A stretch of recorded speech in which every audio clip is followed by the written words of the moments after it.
G'day everybody, thanks for stopping by. Welcome to today's video. It's a rainy day, and on rainy days you look for projects, and I've got some solar stuff that I've got to get sorted out that I need to do some reviews on. I've got a Rofi solar panel that's really blowing my socks off. 165 watts, but it went to 173 watts. Now it's rated at, I'm going to have to double check, it's rated at a 200 watt panel. It's currently sitting at 170 watts now. That's bloody good. 173 watts, slightly cloudy conditions, laying flat on the ground. Mate, I am super impressed with that. I cannot tell you how impressed I am with that. And that'll be in an upcoming video. But today, what's closed, what's open, what's cheap. I think you can see where I've been today. I've ducked out to the forward drive super center. I picked myself up a 100 amp hour lithium battery and this little battery box. Oh, and this little battery box for 400 bucks. So a bit of a bargain. Before I actually start the video, so I've gone off and recorded the video, gone back inside, start to put everything together. But I want to put this on you, right? I want to ask you the question before I give you the answers.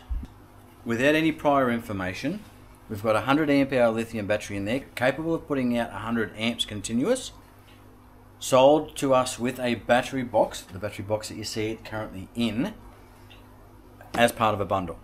I want to know what you think you would be able to pull out of that battery whilst it's in this battery box. Do you think you're going to be able to connect things up to this that are capable of pulling 100 amps? Like you want to go throw on an inverter or something along those lines, 1000 watt inverter. Do you think you'd be able to throw that on this and connect it up?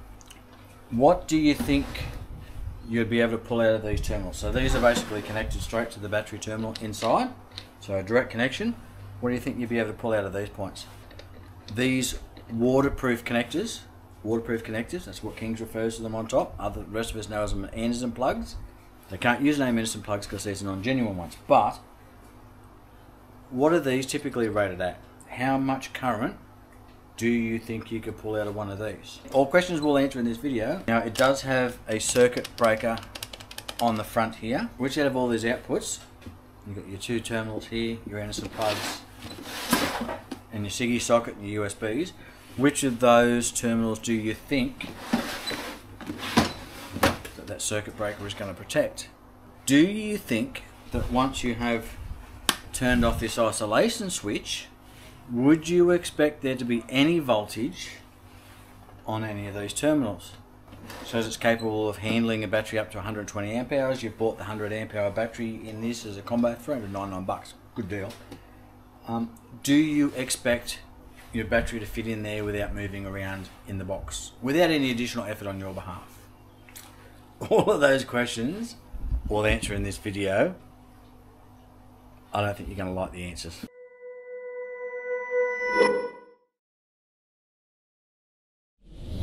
You know, I've got the DIY lithium stuff in the Pajero. I don't have the Pajero at the moment. It's in the shop getting the snorkel done.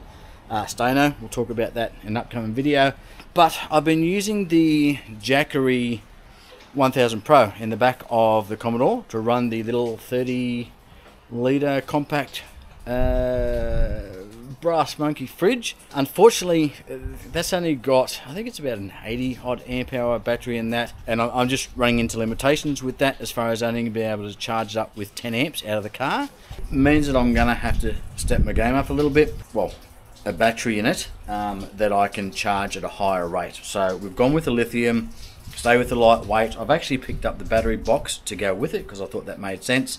It's going to protect the connections a little bit better, make my connections to the battery be a little bit better, and we'll have a look at both the battery and the box. Then I'm going to put a little DC charger in it, probably just like a little 25 amp or something. I drive to work an hour each day, so that'll be 50 amps going in every day, and I think that's going to be plenty, because it's going in the Commodore, if I haven't mentioned that already. And the alternator on the Commodore I think might be limited to something like 60 or 80 amps. I need to check that. I'd love to throw a 50 ampere in, but I think I need to be realistic, and we'll stick with just like a 25 amp. It's going to be a minimal system. If it becomes anything interesting, I'll show you. This is definitely going to be a budget setup. I literally just want to throw something in the back of the car that I can just run that fridge and just keep that fridge running while I'm at work. So there we go. The thing I'm most interested in is this King's battery box, mainly because I'm curious about if there's any safety features in it. So size to fit Adventure King's 120 amp hour lithium battery. This one's obviously the 100, so we're gonna have some space in here. Pretty wide, hassle-free, two-piece. It's just got the lid on it. Lithium and solar compatible. That just means there's a direct connection to our battery. 2 Adventure King's quick connect plugs. So I'm not sure what they're talking about. I think they're talking about the Anderson plugs here on the top, but they're taking the piss there. 1 cigarette lighter socket. I thought there might have been 2 on here. 2 USB-A outlets. Circuit breaker with reset, strong tie down strap, which is going to be good because we're going to need to figure out how we're going to mount this in the car. No mention. So there is a voltmeter, but obviously because we're going to be using this with the lithium setup, that voltmeter is not going to be doing us any good. Here's your sizing, if that means anything to you. Make this a real quick video and just put it together and give you a look, and then I'll go and put it through some testing. I want to do some capacity tests on the battery, and then we'll talk about it a bit more later on when I've had a chance to put it through its paces. As far as brands goes, look, so long as it works, I don't care what name's on the sticker on the front of the box. So as far as King stuff goes, I've got a King's 1500 watt inverter sitting out in the shed. So initial out of the box. Look, if you've been into a King store, you've probably picked these up, you've had a look at them. What I was most interested in was to see whether there was any fusing on this wire, and there isn't. There's this plastic cover here that seems to cover everything. Alright, there is a screw, so there's a screw in here and a screw in here to get into here. This is just obviously going to lift out. Okay, so this gives us a better look for the breakdown purposes. We do have, what do we got here? Okay, so this is just an isolation switch, so just off and on. Just trying to follow their wiring here. So these are going to go to your, obviously to your battery. This is our isolation switch, which comes off here. I don't know what that switch on here is rated at. It's not real significant. It might be rated 100 amps. I don't know. What you would have to try and check that out. Just want to have a look at this cable. Yeah, so it is 8 gauge. Now I want to have a look at the rating on 8 gauge. I don't know what that is off the top of my head. It is showing 8 AWG. The Google result, I think you can see there, 8 AWG, 40 amps. Wire gauge table for copper wire. 8 AWG is rated at 46 amps. So we're talking around about 50 amps. Right, terminals, go to the battery terminal, right? Goes into this. Now this is just your isolation switch, is just an on-off, right? So assuming that's on, that might as well not even be in the circuit, okay? So it's on. So assume that this then going straight to your battery is going straight to this point here. We've got a few things coming off it here. We've got this little thing here, which is our push button for our little display on the front. We've got your 2 fused Anderson plugs, which are on the front. But while we're here, I just want to have a look at these fuses in here. I'm guessing they're 20 amperes. No, they're 30s. At the start of the video, I'm pretty sure that I said, look, I don't care about brands so long as it works. I'm not a brand snob. If mate, I'm happy to get a cheaper price and have something so long as it works. I don't care what I pay. I don't care what name's on it. But I think we've all heard lots of stories about King's electronics and stuff catching on fire. While I was in there, I could have quite easily grabbed the DC charger from King's, but I've had the inverter and it worked well without issue. But just from the stuff I've seen online, I don't really trust the King's solar controllers and stuff like that. Seen too many issues, and this is probably a good example. I just want to show you how that fuse is sitting out of the box in that holder. Can you see that sitting up there? Not a biggie, but had I not opened that, I wouldn't have seen that. So we're just going to check the other one. And that would have been a poor connection. And if I was pulling 30 amps out of that. Yeah, okay, so look, this one hasn't been put in properly either. I mean, look, you've got to take the cover off and you can catch that, but I was being careful with that. You can see that one is not sitting in its holder either. 30 amps is a reasonable draw on these. So that quite easily could have become a hot connection and melted this sort of stuff. This is where we're talking about quality control. Everything else, like the connections other than that, all look at be okay. So as far as the wire going to the 2 SIGGI socket, or the SIGGI socket and the USBs and this circuit breaker are all 15 amp rated, so that's fine. I cannot, for some reason, okay, I know why. I was going to say I can't find a rating on the cable on these. It looks to be, so we've got 8 gauge, it would be about a 10 gauge. So you can see this is our 8 gauge here, it's about a 10 gauge here. I want to see what the 10 gauge rating is because they've got 30 amp fuses on them. 10 gauges, 30 amps. Okay, Jesus, they're pushing their luck there. So look, I would say this is probably a 10 gauge wire based on this being 8 gauge. So 30 amp wire, capacity rating, 30 amp fuses. So they're really pushing their luck there. The other thing, Kings, like I hate kicking in the guts, but it's just so many people buy this stuff. And look, I don't want to cast aspersions on the people that were walking in and out of this shop, but I saw people absolutely loading this sort of stuff up, going out to, let's say, their budget forward drives, thinking they've got bargains, and thinking, look, you know, probably not knowing any better. You know what I mean? Going, slapping it. I would keep going back to this point, but slapping this stuff into their car and thinking they're good. Everybody knows these things as a 50 amp Anderson plug, all right?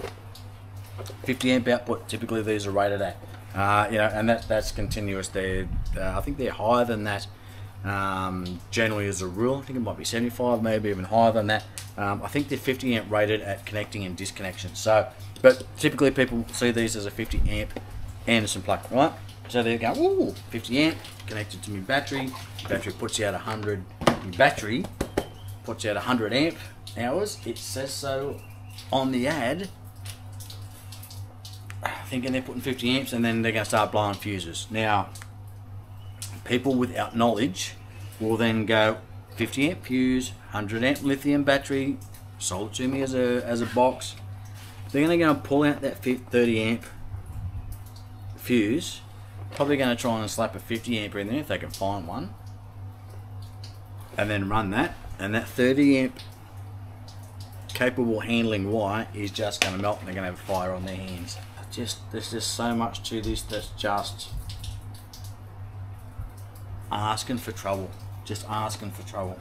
This wire here, which comes over to our circuit breaker, which then goes up and feeds our 2 SIGGI sockets. But then, so that circuit breaker only does the SIGGI sockets. So that, because you've got also spliced in here is this wire coming from here, which is going to this terminal here, their output. And then obviously the negative goes straight to this terminal here. So as far as this goes, forgetting the isolation switch here on the front, this may as well just go straight to here. So there's no fusing on this at all, like at all. We're thinking like, oh well, okay, you've got your circuit breaker here, these only taking sort of around the 50 odd amps. I thought that the circuit breaker might have been protection for this circuit here as well, but the wiring on that even is considerably smaller than that, sort of, you know, 10-15 amps, something along those lines. So, but it's not protecting this circuit, or it's not in line with that circuit. Literally, it's only in line with these 2 SIGGI sockets. So this is where people run into problems. Again, they go and they get their 100 lithium battery, they get their box because they sold it to them as a bundle. The current draw on this up to 100 amps, continuous. But your battery box isn't rated to handle 100 amps. So if somebody got this battery and chucked it in here and connected it up to these, and we will test it in a future video, not doing this today. Your circuit breaker, that's doesn't say 2 USB outputs, 10, okay, so it does, at least they say this on the front, 10 amp resettable circuit breaker. 2 USB outlets, 5 volt. Follow with me here, still over 10 amps. We're gonna have to check this out, seriously. Our 10 amp circuit breaker is feeding both of these, right? Both of these. Because it's fused at 10 amp and these are both on the same circuit, if you were pulling your full 10 amps out of your Siggy socket, you're not really going to be able to be pulling anything out of this side. Just going to have a quick read of these and see if there's any warnings about this. The battery box is not intended to be installed or operated by people, including children, with reduced physical or mental capabilities. All those under the influence of drugs or alcohol. That pretty much rules out all the King's customers, I think, taking their battery box out camping. So remember, when you're on the piss and you're out camping under the influence of drugs or alcohol, you can't use this. So the ones on the piss and drugs probably rules out half their customers. The reduced mental capabilities probably rules out the rest of us. So I don't know who you're aiming your products at. Look, I suppose the good news here is you open up the manual and you have a look. Nobody's going to do it's at the bottom of the box. Probably haven't even seen it there. It does say circuit breaker reset is at 10 amps. It does say 10 amps on the front. Digital voltmeter, only really good for you if you've got an AGM. They're saying this is lithium compatible. I mean, you can put a lithium in it. That's how compatible it is. On-off switch, yeah, we've got that. Oh, positive terminal. That's a bonus. Weatherproof plugs, 30 amp fuse. So they're saying that these Anderson plugs are weatherproof. No, they're not. How are they weatherproof? If they're weatherproof, they'd have covers on them. 5 volt USB outputs, 10 amp circuit breaker. That's where that works. 12 volt cigarette lighter socket, 10 amp fuse. Well, that's not true. It's on the circuit breaker, but the cigarette lighter socket. So in here you can see it says 5 volt USB, 10 amp circuit breaker. So it lists the circuit breaker in here for the USB, but then it also lists the circuit breaker up here, like it says circuit breaker reset. So they're talking about the button versus the circuit breaker, pretending like that's two different things. But then it says the 12 volt Siggy socket's fused. Now, it's not. The box itself is nice. Let's talk positives. It's easy to set up. You drop your battery in, you connect your two terminals, and away you go. It's an AGM. You've got your push button, which will show you your voltage readout on your battery. We'll have to test and see whether that works. You've got a cut-off switch, which is nice. It's always nice to have an isolation switch. That's already feeling like it's going to break. It's just that plastic. I can feel it moving in my hand. That's not great. We'll circumvent that if that shits itself. Problems. Neither of the fuses were seated right in their fuse holders. It's good to see that there are inline fuses to go to our Anderson plugs, our 50 amp Anderson plugs that they're calling waterproof, but they're not. 30 amp fuses on them and 30 amp rated wire. So it's a bit of a problem. Your fuses should be rated lower than what your current handling of your wire is, and that's how it protects it. The reason this wire here doesn't have a rating on it like all of the other wire on it is that these would have been generically sourced. So they've picked these up offline and they're just slapping them in here, so they're not King's brand, or they're not sourcing these from the same place they're sourcing their wire. Clearly that wire has no rating on it whatsoever, but again it looks like about a 10 gauge, so we'll assume 30 odd amps. And the other issue is that we've got 8 gauge wire, which is rated around about 50 amps, so about 46 to 55 depending on what you read. Call it 50 amps, and they're saying that's compatible with their lithium batteries, which can output 100 amps continuous. So let's just double check that, so I'm not lying to you. Maximum continuous discharge current of 100 amps, max pulse discharge of 200 amps. I won't do this initially, but once I get this set up and I get this put in the car, I've got this fuse. Now this is a terminal fuse that you can get. These are called have to look at this, an MRBF terminal fuse block. Now this one's rated at 100 amps, and this is, I've picked up a few of these to go in the Pajero. So how these work, basically, I'll give you a quick look at these because these are really interesting. Now you can get these at quite high ratings. So what happens is this attaches to your terminal, and you'll see there's an isolation point here, and this is non-conductive, this piece here. So this terminal here that you can see here is not connected to this point here. So there is a separation between this point that goes to your battery terminal to this section here, which is we want to obviously have our output on that. So what we do is we drop this fuse on here, and you will see there's a metallic ring around the outside of that, and then on this end that's our fuse section, and then a metallic ring on top of that. So what we do is we drop that on, that then makes contact with this bottom piece of metal, and then you stick your washers on here, which are now making contact with the fuse. We've got just a spring washer, another washer, and then our bolt here, and that all bolts down and makes all that make contact, and anything you connect to this is now making contact through that fuse. One of these is going to go on each of my lithium DIY packs that I've got here in the Pajero, because I'm going to end up getting around a parallel on those. Didn't go as smoothly as I hoped. I'll grab the 50 ampere, I'll stick that on the battery terminal, and then we will connect that to our top of our box, and that'll give us protection for this wire here. Like I said, no protection on this wire at all, other than whatever your BMS does. But your BMS is going to say, yep, up to 100 amps out, 200 peak, but 5 seconds I think it is. This is 50 amp wire. Not a good combination. Let's see what else is in here. So we've got a battery strap.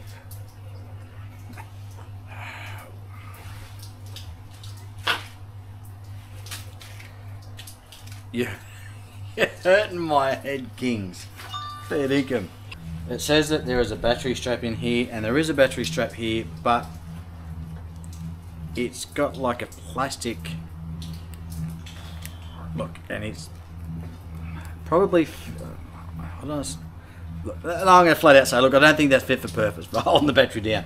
Throw an AGM in here, 30 something odd kilo strapped down, and you're relying on a plastic, and look, it's bending. Like, it's, can you see that? Like, I'm not putting a, look at that. It's bending. It's shit. It should be a metal strap.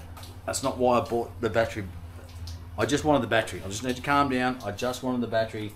Look, the battery was $370 something odd on sale at the moment, and then the box was like 30 bucks or something. So the 398 might have been 20 bucks, 25 bucks in the end. I can't remember. Thereabouts. So it wasn't. If I wanted it on its own, it was about 45 bucks. I think I'll put it up on the screen there. I'd say if you can get it as a part of a bundle, then maybe grab it, providing you work within those limitations of the battery box.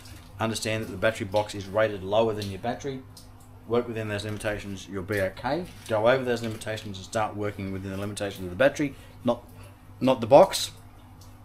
Have a fire on your hands. That's, yeah, look, that's, I hate being this harsh on a product. And the standard question that you get on all the forums, you know, the forward drives and camping forums, 12-volt forums, is just, I just want to set up. The standard question is, I want 12-volt set up in the back of my canopy, back of my forward drive, and my drawer system, whatever the case may be. And everybody says the same. I just want to run my fridge, a few lights, and charge my phone. That's the standard, right? This will do that.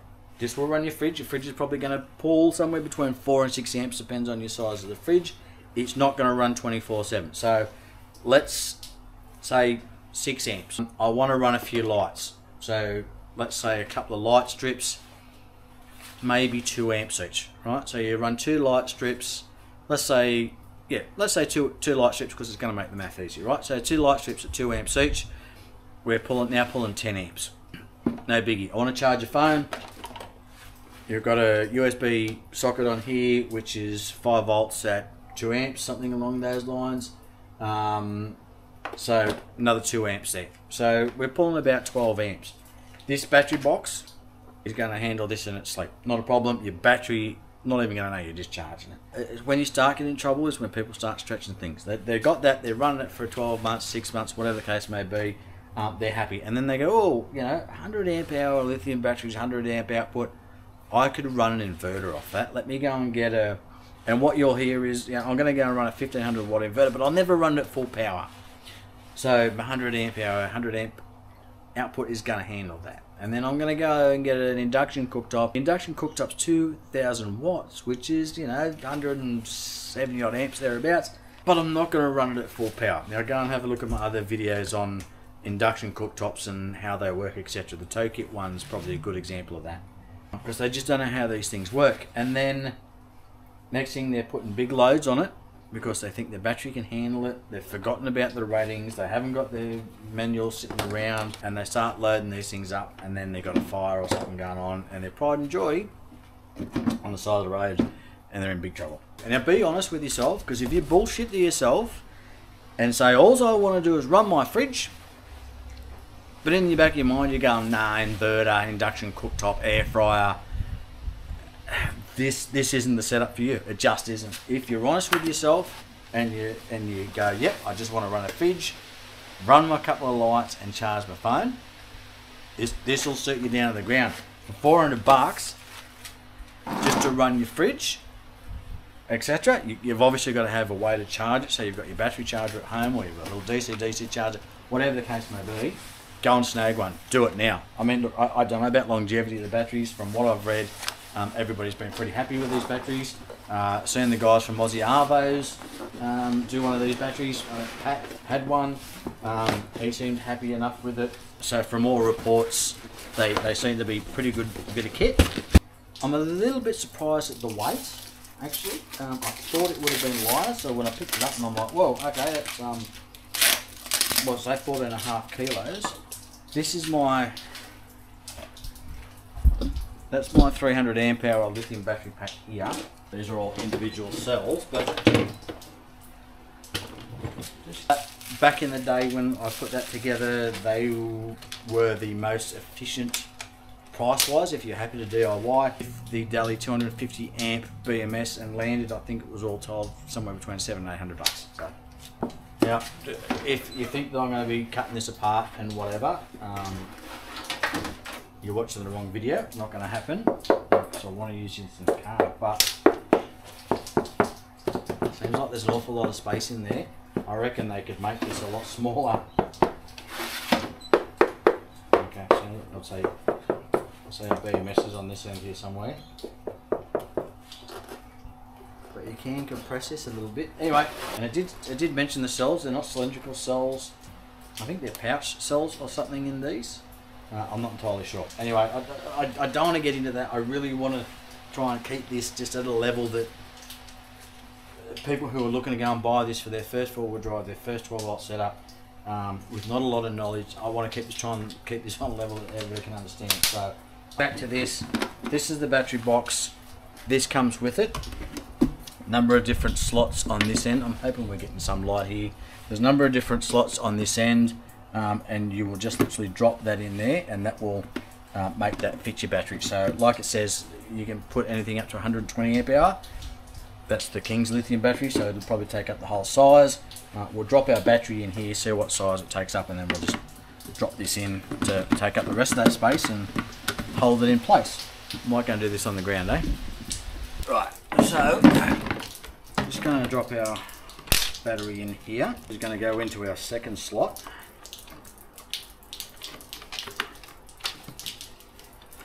So, oh man, I've got to tell you,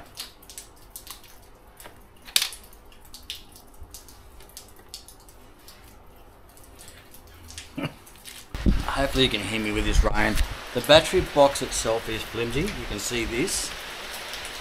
And this piece here that is going to hold your battery in place if it's smaller than the size is flimsy. So when you drop in something flimsy into something flimsy that's meant to hold 14 odd kilo, everything moves around. I think I've got somebody here for a visit. So this is Titan. Titan's nearly 17 years old, so he's a little bit blind. He's a lot deaf, and the old hips aren't real good, and his breathing's starting to labour. But he's still me a reliable old mate. I'm gonna miss him when he's gone. We're enjoying our time while he's here.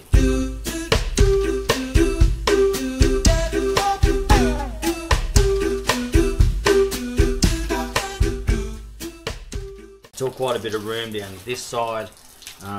This really isn't what I would call sufficient to hold this battery in place. It's still going to move around in spot. But if you're doing this bundle, then you're going to need anticipate to have to pack this out with something. In your box that your King's battery come in, you've obviously got this foam here, so I would anticipate, if you have a look at it, it's glued together, so you'll see it's going to break down just nicely. And the little packing pieces, I want to be careful where you put this in relation to the terminals, because this is King's, and as we've already discussed, some of that wire is a little bit undersized for the possible output of this battery. And what happens there is, if wire's too small or you try and pull too much on it, it gets hot. Anything that's easily melted, like foam, could catch on fire real easy. So I've gone with the two longer sides. Push that down.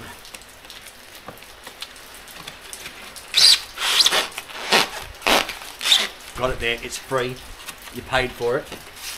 Drop that in there. I don't know whether that's going to impede on this thing here now. Probably is. You'll see, drop it in, you'll see a measurement. Cut a piece of that off. I don't know why you're sitting on that for, bud.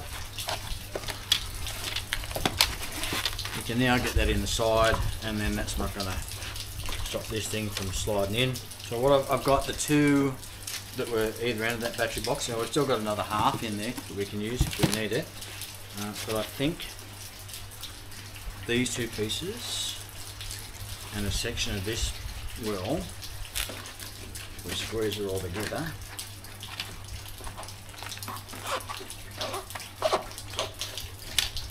As you can see, that battery is now much more in there. Actually just gone with the two strips lengthwise. I've cut this top one down a little bit shorter. See there? So that fits in there pretty well. In this end, you can see this is the flat bottom piece because it's a bit thinner. And we've got the two end pieces cut down. And I've left this, you can see this is why I've cut this one short, because this is now going to drop in here. Like that. And that, if I had that full length up to here, that was going to stop that from being able to drop in.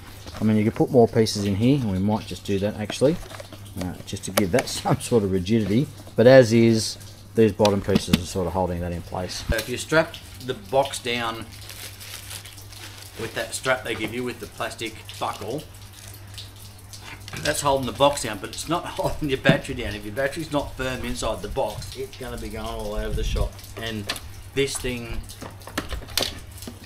yeah, not really suitable, I don't think. Sure as shit, if you've got a lithium battery at nearly twice the weight of this and it doesn't fit in, you're trying to use this to hold onto it. Yeah, no, that's okay. I was looking at the heat shrink that they have on this, and I thought they'd put too much on it that was stopping this from making a decent connection, but it is making an okay connection. I'm having the wire terminal go out that way because once I flip the lid on, that's where the wire is going to need to go.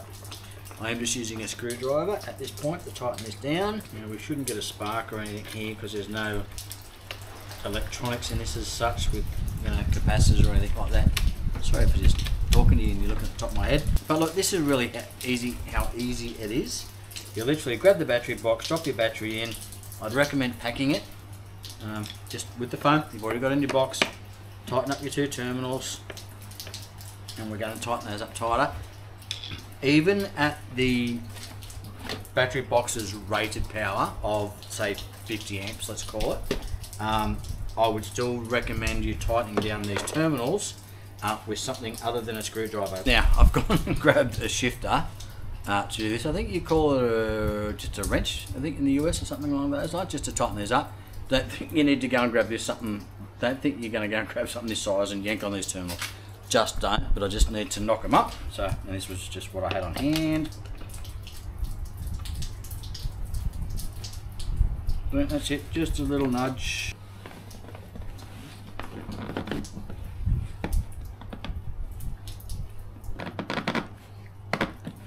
I thought it was more complex than it is, but it's not too bad. So I'm going to swap that out for one of the grunt straps or something that I've got.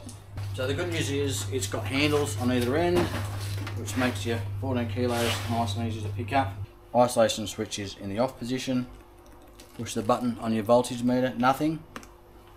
Turn that into the on position.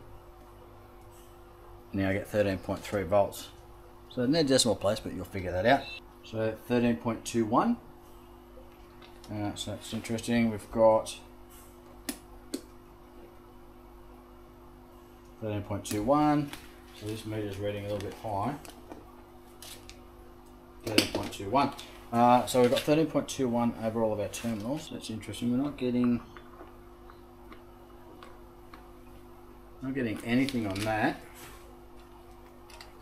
Reset, so that makes a shit of difference. Not that I'm expecting it to.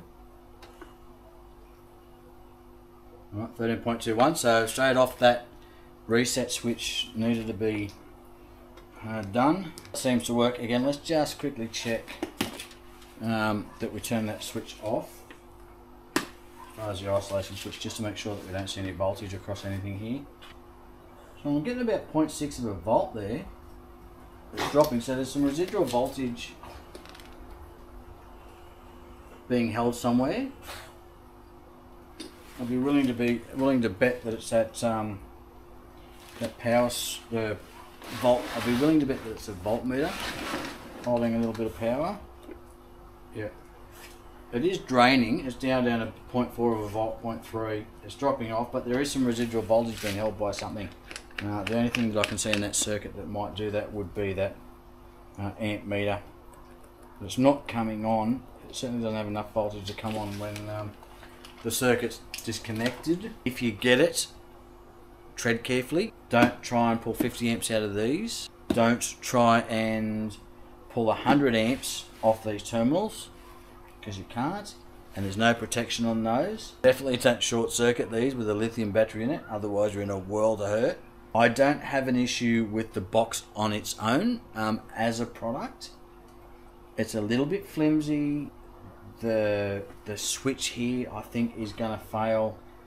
I don't like that little thing that holds the battery in place. Certainly if you put an AGM in here, I think these would be fine for an AGM as far as the outputs and the capacity of those outputs. My issue is selling it as a bundle with a lithium battery that has outputs that are higher rated than the box that they're selling it to you with, and people might just go and throw that in there, connect it up, and then think they're going to be running stuff off this that the battery's capable of.